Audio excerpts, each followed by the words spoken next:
Bonjour, je suis le révérend docteur David Bani, je suis juriste de formation. Je fus le président fondateur de l'International Club Martin Luther King La Paix en Côte d'Ivoire. Je suis le président de la diaspora ivoirienne avec siège à Washington DC. Je suis aussi le représentant d'un mouvement politique. Je viens parler aujourd'hui d'un sujet diplomatique d'une importance capitale entre la Côte d'Ivoire et le Burkina Faso. 17 juin 2015, 17 juillet 2015. Il y a un mois, Son Excellence M. Yacouba Isaac Zida, Premier ministre du Burkina Faso, a déclaré que l'ex-chef de l'État Blaise Compaoré, chassé du pouvoir dans son pays, le Burkina, refusé dans tous les pays du monde et réfugié en Côte d'Ivoire, serait en terre d'accueil et de droit. Il a ajouté que Blaise est ivoirien de par sa femme et que Blaise est l'ami de Ouattara. Donc si Blaise, depuis sa nouvelle résidence, ne menace pas le pouvoir au Burkina, il sera en paix. Cela m'a poussé à réagir et le 17 juin 2015, j'ai accusé le Premier ministre de lâcheté et surtout de déni de justice.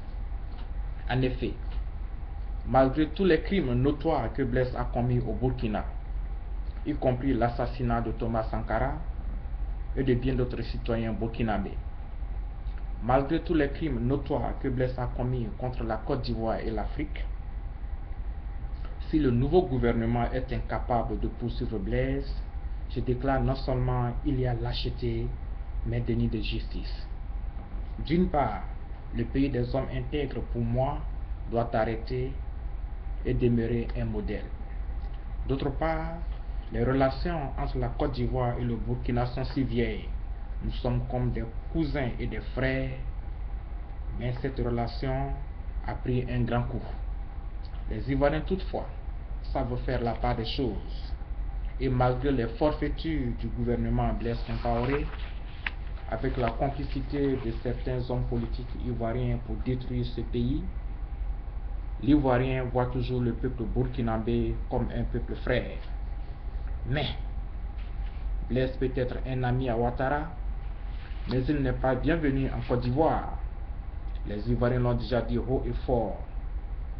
Et son séjour ici est compté et égal à la vie d'une bougie. Blaise n'est pas ivoirien, même si sa femme l'est, car non seulement il n'a rien construit dans ce pays, mais le passeport qu'il vient de recevoir est une usurpation d'identité qui sera révoquée tôt ou tard. Blaise a volé ce pays et continue. Il a menti et détruit ce pays. C'est un ingrat, c'est un imposteur et un criminel. Si le Burkina ne poursuit pas Blaise pour les nombreux crimes qu'il a commis, le peuple de Côte d'Ivoire le fera dans sa nouvelle république. Je suis diamétralement étonné par la naïveté et l'imposture d'un tel discours qui est une insulte à la Côte d'Ivoire et au peuple de Côte d'Ivoire. Il y a des Ivoiriens qui observent le rôle du nouveau Burkina et les relations bilatérales peuvent en souffrir dans le futur si la Côte d'Ivoire continue à être la victime innocente. Voilà ce que j'ai déclaré le 17 juin 2015.